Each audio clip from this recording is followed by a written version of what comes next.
Hi everyone, today we're going to be discussing the Jeffree Star episode of the Cancelled Podcast with Tana Mojo and Brooke Schofield. Brooke. Also, I forgot to put on lip gloss, and that's always the focal point of my videos for some reason. Y'all love my lip glosses, so give me a second. Lip gloss on, now we ball. My makeup is 11 hours old, so don't ask me about it, please. I know I'm dying. Okay, here's the thing too. I know, before I get any of the comments, which I'm gonna get a lot of them, Mika, this came out like 2 weeks ago.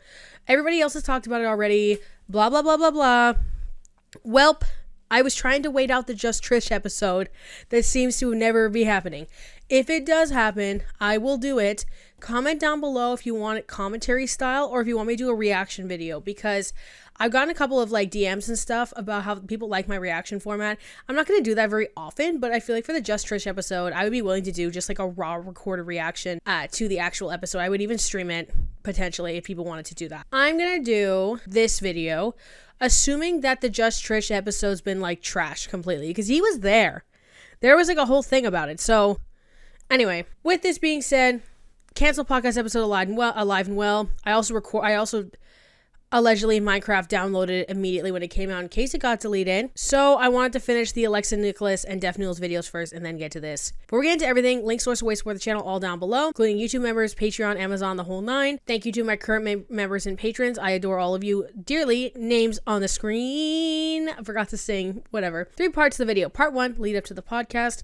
Part 2, summary of the episode. And Part 3, the kind of backlash and reaction. So let's get right into the news. Part 1, lead up to the podcast. I'm not going to go into detail about every single Jeffree Star controversy, because we would genuinely be here for hours and hours. As well, both myself and others have covered Jeffree throughout the years, at length.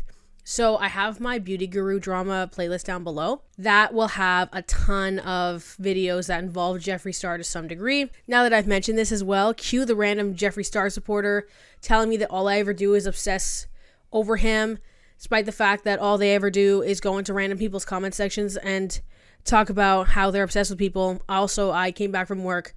You should try that sometime. Oh, that was so mean. Okay, sorry. But a month ago... That was so actually nasty. Okay. About a month ago, Trisha Paytas started to voice interest in having Jeffree Star on Just Trish. Jeffree appeared to be interested in Just Trish as well as other podcasts. This has been something that's been happening the past year and a bit, is that Jeffree Star's been on a little bit of a podcast tour moment. So Jeffree Star x Trisha Paytas podcast will be filmed this Friday, okay? So Jeffree Star x Trisha Paytas podcast will be filmed this Friday, okay?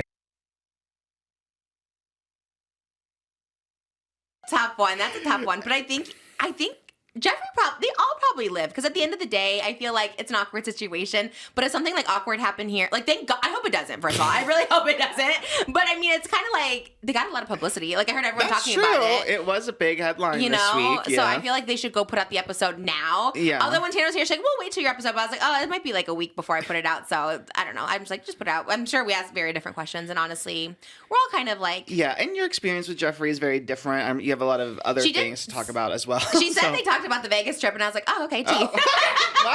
Yeah. But I have some input on that too. Yes. So. Well, may the odds be ever in your favor on Friday. I'll say that. Yeah. We'll say that. I know. The comments are scaring me. I was feeling really good. I talked to Jeffree on the phone for an hour, and I was feeling good because Jeffree apologized to me on the phone again. What we said in Hot Topics was true. Is he's one of the only people who's ever actually apologized to me. And I feel we always talk about this. I'm the one apologizing to everyone. So Jeffree not only apologized to me during the Vegas thing after it happened, but he also apologized on the phone again. And he just seemed like a very different Jeffree. Now, seeing all this, I was like, oh my God, drama.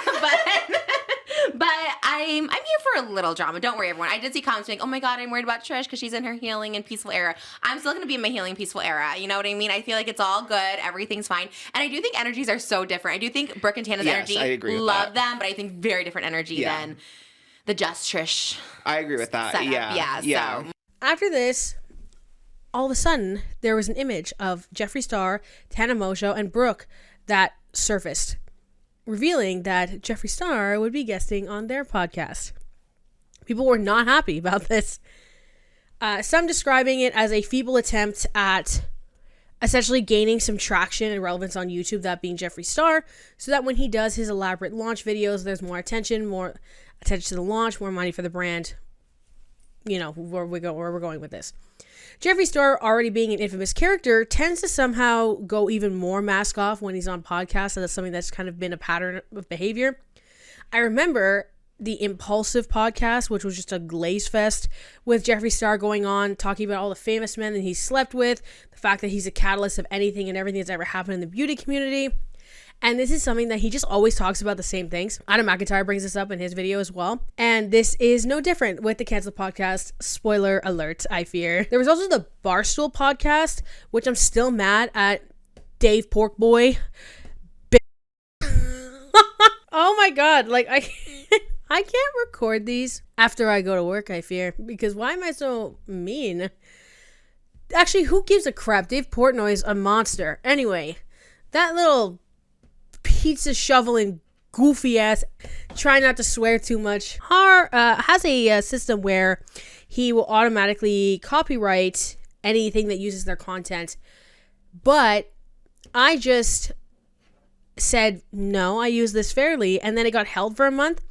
I assume on the assumption that I wouldn't upload it, like that's kind of their strategy. I uploaded it anyways, and it's still one of my top performing videos. So anyways, so that podcast, the Barstool podcast, was Jeffree adding, it was with a football player, I can't remember his name. It was just essentially Jeffree adding speculation to the whole kind of affair thing or something that he was allegedly having with an NFL player.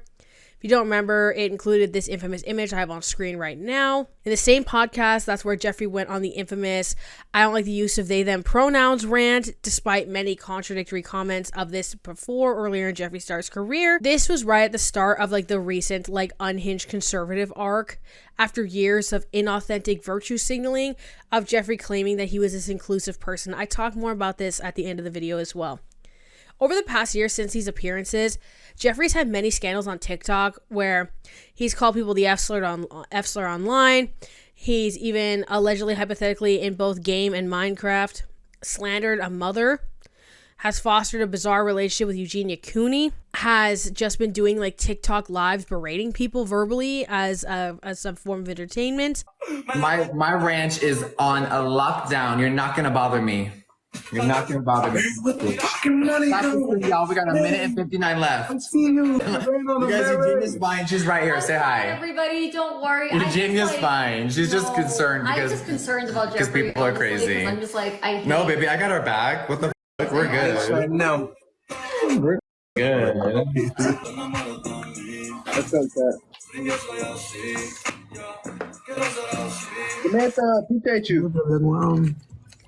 And has been essentially, and this is coming from me, bullying Michaela Nagara like online.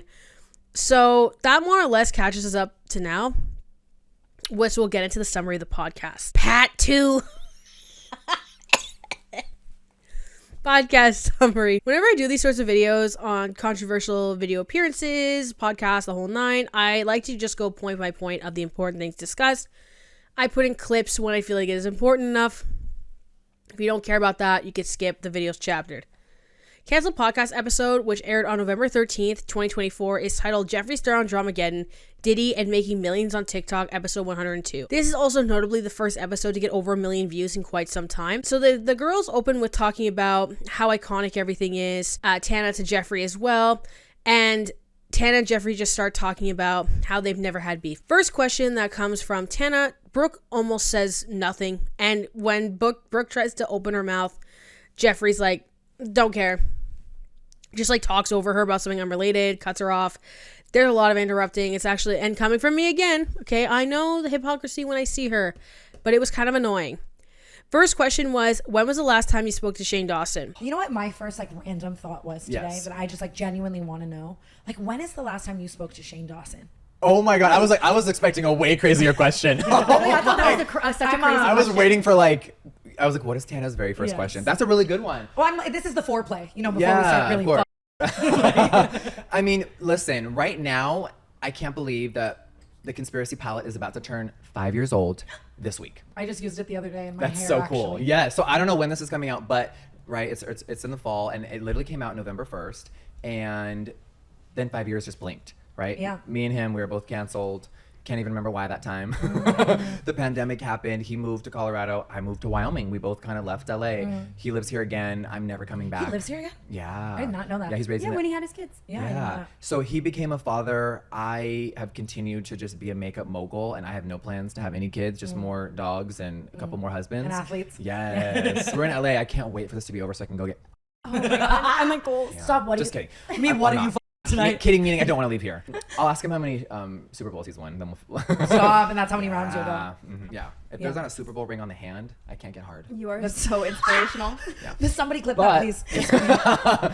But we haven't seen each other probably in like 10, 11 months. Yeah, we saw each other at my birthday last year, and then he became a father. He has twins. That is Wait, so how old are fucking they? Have you met crazy. the twins? Not yet. That is so I know, because crazy. I thought he was gonna stay in Colorado, and I was like, baby, I'm about to be, great aunt Jeffree Lynn, and then he moved to LA to raise the kids here, and I haven't seen him in a couple months. So I can imagine coming back to LA to raise kids. I feel like you leave LA to raise kids. Yeah. So then Jeffree starts going into this like long rant, kind of reminiscing about 5 years of the conspiracy palette, talking about how Shane a couple years ago moved to Colorado, but then him and Ryland moved back to LA to raise the kids, so he hasn't seen them. And he has not, Shane and Jeffree have not seen each other in about 10 months.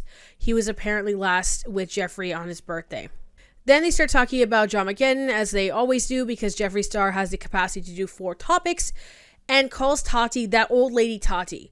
And then that claims that YouTube as a platform fostered the toxicity from Bye Sister, and the CEO, Susan Wojcicki, fell into it. Jeffree says that Susan, who passed away of cancer, died from James Charles karma. Yeah, fuck the hair gummies. Yes, Fuck it all. 100%. all of it. It was all so crazy. And I think when the pandemic happened, remember that old lady Tati? Remember her? She uploaded a second video, which is now about to be 5 years old. And I don't, After Bye Sister. Bye Sister is such a diabolical title too. Like, imagine really typing that and hitting publish. It's a Bye. It's a really wild journey, and I think a lot of people just know a lot of like half truths, and I think we lived it, so we really know the behind the scenes. And there's so many things that people don't need to know that happened before. It's all, to me, I don't want to say it's irrelevant because so many people still talk about it. It's really wild. Right? It was a cultural. Like, It was- I for remember pop where culture. I was. that. It was like, oh the wow. YouTube era made it on CNN, 50 million views on every. It was the craziest thing. YouTube, And everyone who loved it felt like it was. YouTube loved it. They loved pushing out toxicity. They loved making money off of everyone's misery. They did. The old 100%. CEO at the time really pandered to a lot of that evil energy and the darkness. Susan? Yeah, rest in peace. Did she die? She did. Yeah, it was probably from her James Charles karma. But anyway. Yeah. So Carry the 4, subtract the 2. yeah, and there's just a lot of things that people don't know that I had to really just suffer through behind the scenes. But now, Jeffree Star is hateless and happy as he lives in peace in Wyoming and got away from all the toxic people in LA. And apparently, like, the moving to Wyoming or whatever kind of thing was actually a retirement plan that that then later just kind of happened faster because he hated Los Angeles so much. Jeffree also says that he is selling snack sticks and jerky like crack on the TikTok shop. Now, I know Americans get really annoyed when people say Canada is a better country than the United States, and I can understand the frustration around that. I think the only argument as to how that could ever be valid, genuinely, is that we don't have TikTok shop. Like Hannah, my friend there who lives in California, who used to do makeup content, always would ask me about stuff from TikTok, like, have you seen these videos of TikTok shop? And I'm like, what are you talking about? It's the same thing as I remember I would watch Smoky Glow videos, and she would say like, oh, on screen, like they come up, like the products come up. There must be some sort of advertising law that's different in Canada than the United States, because none of those features have ever worked. Just a side tangent. Every day I wake up and I'm like, another day without TikTok shop. Anyways, Jeffree started talking about his yaks, talking about how people got upset when he started selling the meat, when he was like, oh, these are my pets. Just because you're always lying, bitch. Like, that's the problem. That's it. Like, oh, girl, this gets so redundant around 5 minutes into this when, well, it depends if you can even hear anything that Tana says when she can pull her face out of between Jeffree's cheeks. Let's keep it a stack. Like, she's just like fully munching on them buns. the whole time. Like, it's actually like it just gave me like the worst vibes. Jeffree says the maniacs go to the freezer. And he then says, don't you wish you could do that with the beauty community, but you wouldn't want that meat? And they want to come back. They all have a good experience. That's so smart. So the yak turned into pets, and they're still my pets, and I breed them for genetics. And Just if one's sassy, we might make him a burger. The mean ones go to the freezer. Don't you wish that was like the beauty community? Yes. So bad. I know. But we wouldn't even want that meat. You were So we're like 15 minutes in at this point or something like that. I wish I had timestamped where I wrote things, but that would involve me having foresight. Hindsight? Foresight's the one I'm looking for. Listen, so we already have calling someone old who's the same age as him, making fun of someone who died of cancer, and then a veiled threat. Bars. Next, I literally wrote, Tana will not stop interrupting this man, and that is coming from me. Because the thing is when I do my collabs and stuff, right, there's a delay, like for when you do things online, right? And if I remember correctly, this could be wrong because, again, stupid, but like I think it's also like the further you are away, like the ping can be different, right?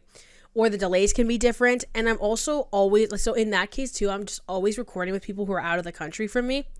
So, and I don't record people that often either. So, whatever, but that's my issue. They're in the same room though. Jeffree then discusses his beef with Michaela. Very one-sided, by the way. Michaela just blocked him and just like, again, I literally ranted about all the transgressions of Michaela for like an hour, like 2 videos ago, okay? Like, I want to make it very clear, I don't like Michaela either, but like, Jeffree's level of evil is just unprecedented and unmatched, you know what I mean? So he talks about the beef with Michaela, but again, it's very one-sided, it's just him being a hater-ass bitch. Like, and said that he was personally offended by the lack of integrity, especially after Mascara Gate. Brooke comes in saying the same thing that everyone always says when they've got their face in the cheeks, that Jeffree Star is so honest because he doesn't have to get money from these makeup brands or whatever. So the thing is, he has stakes in the brands that he runs, right? Or the brand that he runs. So he's not going to say any makeup is better than his. I've done honest makeup reviews on here before, because nobody wants to give me money, so then I'm gonna just keep it real. Speaking of which, this is the Danessa Myricks Yummy Skin Lift and Flex Concealer. I look like this. I'm shade 4. For reference, I'm wearing the Fenty Skin Tint too, which is like my perfect match. I believe I'm shade 6 in that. This is the best concealer I've ever used in my life, and it's not even close, because it has coverage like my Too Faced one, but it's a way better tone, way less yellow, and then also blends in like there's nothing. It's so thin, but also full coverage. Also, problem though, if you're really pale, this doesn't run. Like I said, I'm the second neutral shade in. There's 20 shades, and I'm shade 4. And I'm like a light to light medium. So this runs dark. Which, boo-hoo, Whitey doesn't have a makeup product. Like, let's be real. Like, that's why I was like, whatever. I was happy I did find a shade for me. But just go in with that idea, right? If you're really, really fair, this is not the one for you. If you're quite fair, but you're a neutral cool or something like that, it might be hard to get one that's your shade, kind of. Continuing. He talked about how, because of how much he hates Michaela, essentially, like, man's running on spite. You got too much money to do this, I fear. Like, can you, I don't know, while you're doing all this complaining, you just, like, pay my student loan? I'm so, like, unhinged right now. It's ridiculous. Let's continue. Talks about all the reviews he's doing now because he's like, somebody needs to be honest in the makeup community. I should just comment down below if you want me to do a stream where we just talk about makeup for like an hour. And I'll talk about things I like, things I use, all that kind of stuff. And then like we can discuss and recommendations, and we can just have like a little bestie time. If that's the case, I'll do that in like a couple weeks. Maybe like a week and a half to the next weekend or something like that. But anyway, he talks about how he does reviews on TikTok Live, records them while he's doing them, and then he posts them as TikToks, and how Selena Gomez sent him the first gifts. Selena Gomez did not send those to you, my brother in Christ. That was a social media manager. Jeffree Star starts talking conspiracies, how the government does not want to know certain things, does not want you to know certain things, why they want to ban TikTok, such as the moon landing being fake. Discusses Tati's second video, which they keep mislabeling as a second video. Lest we forget the search I had to do to get the actual second video called Never Doing This Again or something like that. Or was that Jeffree's? I personally uploaded that other video to Internet Archive, the second video, because it was like nowhere to be found. So that's there. I will maybe link it if I can find. What they're talking about is the video from 2020 called Breaking My Silence, which to my recollection came out on my 20th birthday, I think, which was kind of based. But anyway, Jeffree does not understand why people took the video on face value, says he doesn't understand why people are willing to make him the villain for the 100th time. They're not making you the villain. Girl, what? They're not making you the villain. You are always. That's the thing. You're trying to make yourself a martyr while you're still the richest. You still have the least morals. You're still the most petty and vengeful and narcissistic. Like, you just kind of won everything. Like, I don't understand where this is coming from. It's like, you have enough money for like 5 lifetimes. So I don't know what you're complaining about. Jeffree discusses James and the birthday dinner, claims that like Tati was 100% honest about like the predator stuff, and that James was disgusting and thought he could get with anybody he wanted, and claimed that he even tried to manipulate the guy from the hotel room, the waiter Sam, because he paid for a hotel room. Calls Tati the dumb C word. Dramageddon was not about gummies, rather that Tati wanted to expose James as a predator and remove him from the platform. Claims again that with all the craziness of 2020 that people just had a drive or desire to make him and Shane Dawson the villains. Says that him and Shane were underdogs because people did not want to. People did not want to see them win. You got dragged. You were So now we're 5 years later. You're telling me that me and Shane called her on the phone and coerced her into me. This has to be a joke. That's what I'm like. How could anyone believe that was real? Would you I'm ever? over here like living my fucking rockstar dreams where I'm opening up Morphe stores around the fucking world. There's 30,000 people coming to these malls while I'm doing the ribbon cut. I don't give a fuck anyone but my empire. Everything's growing. We have it was all so beautiful, and I couldn't believe they wanted to ruin it all because we got so successful. The two underdogs became the biggest. We went to Walmart, 50 million views. It was untouchable, and they were so mad that the two won. It's so crazy. It's crazy. Yeah. We'll never, and yes, so to content answer your will never be question, I am upset that Shane disappeared for over a year. I don't know. He couldn't handle it mentally. I don't know. I don't want to speak for him, obviously. I would love to get him on this He's a couch. really great speaker. Have you invited him here? No words, I fear. Like, I actually, yeah, 2 white guys that were millionaires already for just being like, a lot of it being just hateful and racist on the internet. Underdogs, if I've seen one. If I've ever seen an underdog.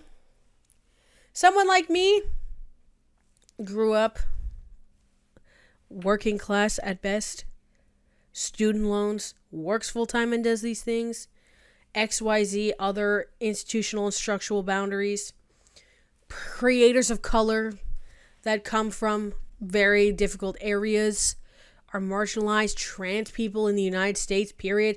The people that you're like, you use stupid pronouns. Yeah, but you're the underdog, girl. I understand, though. I'm also taking this in mind with the fact that Jeffree did have a difficult time, especially in the early 2000s, being like openly gay, being openly very eccentric and stuff. But at the same time, when that's balanced with calling people racial slurs, like, I just really have a hard time trying to adjust to feeling bad in any capacity. You know what I'm saying? Brooke asks Jeffree what he thinks went wrong with the beauty community and just like in general on the internet, like the kind of errors of YouTube. He said no one's allowed to be funny anymore. Very typical conservative cope. I don't have any talents pilled. And then cancel culture came in and ruined everything. Cope, seethe, cry. Nobody cares. Jeffree says that he'll stay relevant because of his unique approach and always keeping things fun. I.e., people love watching train wrecks. Lol cows exist for a reason.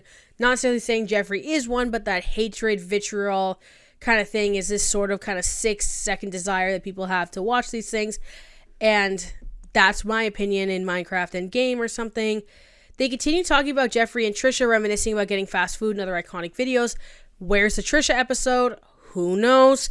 Goes on about Michaela again, how she's negatively impacted the beauty community, which made him come back to TikTok. Jeffree offers to show Tana nudes of people he slept with without their consent. The huge. This has happened multiple times.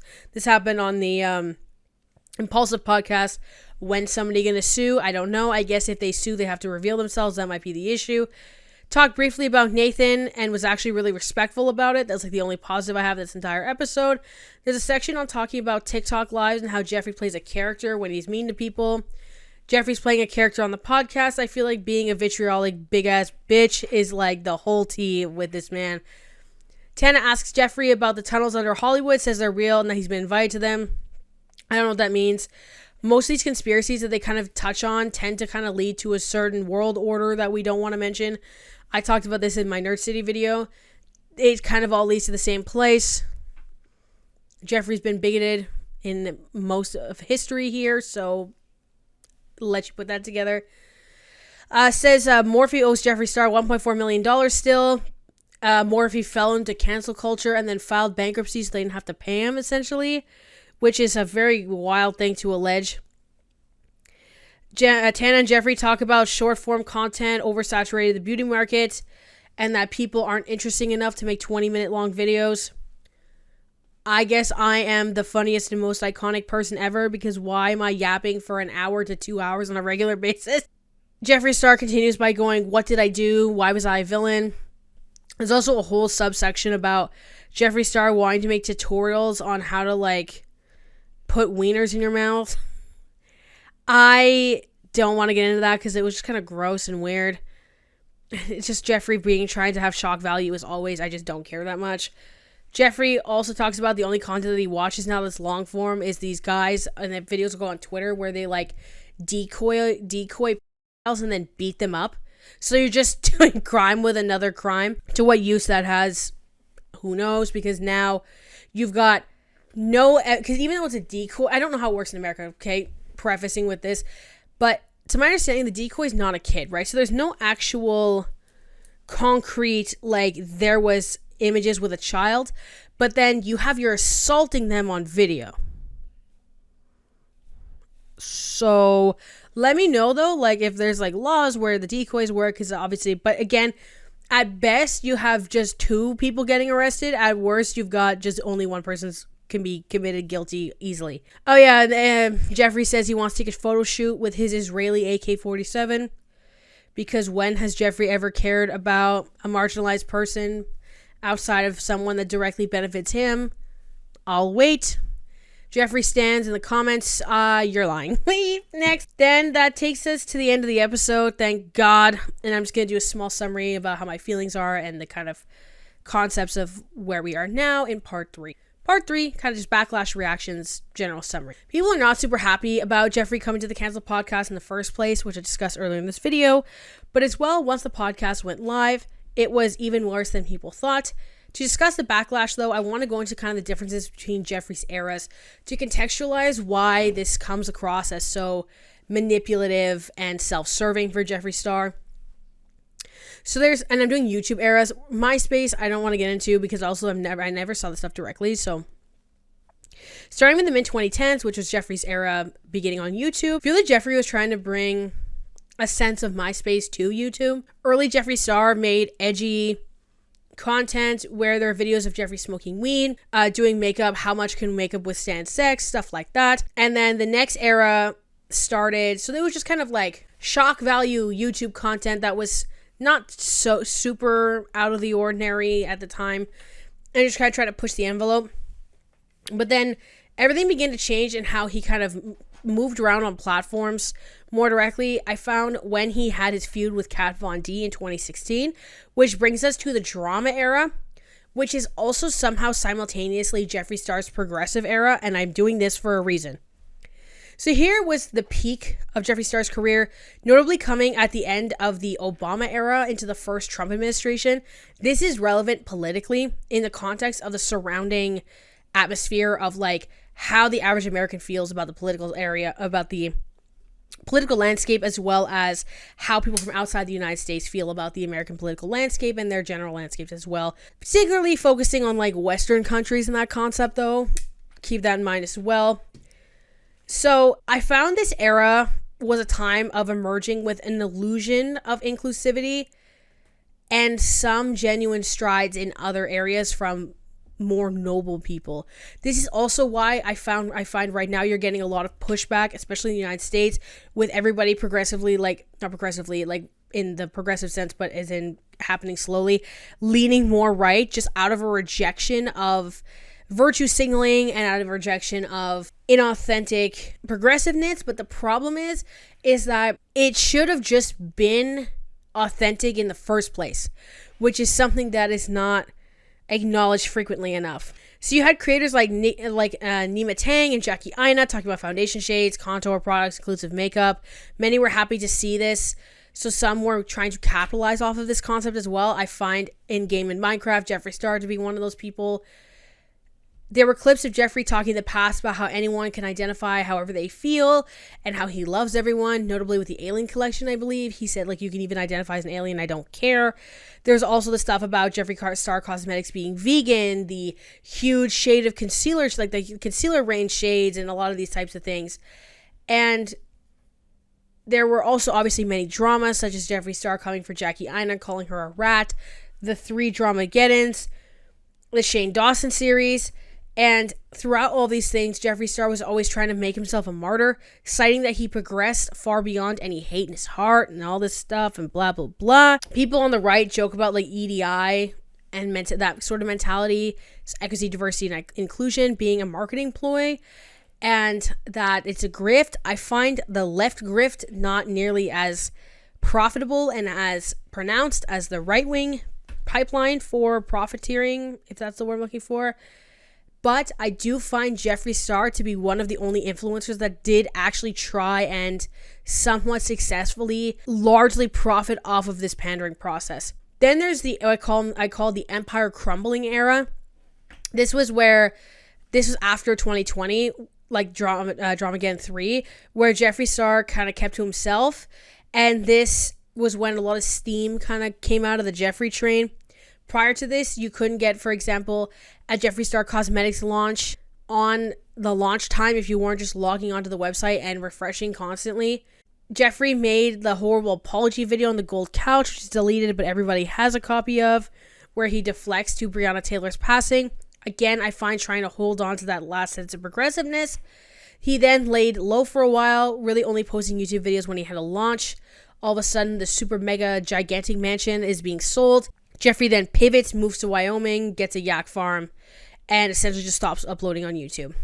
Now you've got what I'm calling the unapologetic conservative era, which is, unfortunately, to the context of the surrounding events, Jeffree Star's, I find, only kind of authentic era, which I think started, I'm considering the timeline starting from the end of the last Jeffree Star x Shane Dawson series, where Jeffree suddenly, touting around guns, openly discusses conspiracy relating to the government and Hollywood elite, which I talked about how a lot of those kind of lead to like anti-Semitism a lot of the time. Not necessarily saying that is or is not what's happening, but smoke there's fire kind of thing. Called people the F slur in public. Recently, it was at a TikTok event or a live event or something. I talked about that in a video. I cannot remember which one it was. I'm sorry. Attacks people verbally for donations on TikTok, going on podcasts, bitching about cancel culture, being too woke, hating they them pronouns, cosplays as a hick with some weird outfits. And now Jeffree seems to be, for better or worse, the most transparent about his actual feelings about things at this time. I said that all so fast. My apologies. While we look at these eras, it's particularly noticeable when Jeffree Star comments on Dramageddon and how he used to sort of dance around and kind of acknowledge what happened in an apologetic sense. And suddenly, all those apology videos are gone.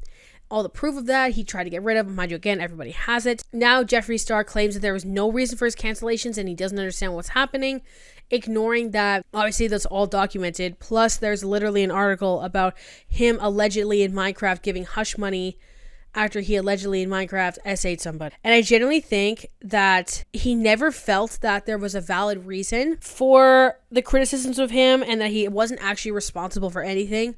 But now that he's not on the platform that actually holds him accountable, that being YouTube, he can escape criticism and no longer has to pander for a bottom line. And that's why he's finally somewhat authentic. There were other commentary videos discussing the podcast. There was Adam McIntyre's video. I never made a video. There's been obviously a couple of Drama Channel videos as well. I'll link some suggestions down below of videos that I liked, that I listened to while I was scripting. And that sort of sums up the video here. To conclude, we talked about how people felt about the podcast launching. We summarized the events of the podcast and talked about how Jeffree Star's eras on YouTube have led to this sort of new unapologetic, raunchier, rougher version of himself that kind of just gives hateful vibes. Links, sources, ways to support the channel all down below, including Amazon, Patreon, YouTube memberships, the whole 9. Thank you to my current members and patrons and everyone who's watched. I love and adore each and every one of you. I hope to have a really fun, silly little TikTok at the end of this, and I hope to see all of you soon. I love you all. Have a great night, day, or whatever. Bye! So, if I could turn any fictional character into a pack of cigarettes, whom would I smoke? Hatsune Miku. Hatsune Miku. I know some of y'all who are into Vocaloid might get very mad. After all, after I turn Hatsune Miku into a pack of cigarettes and smoke her, she might not exist anymore. But, yep. That's who I'm choosing nonetheless.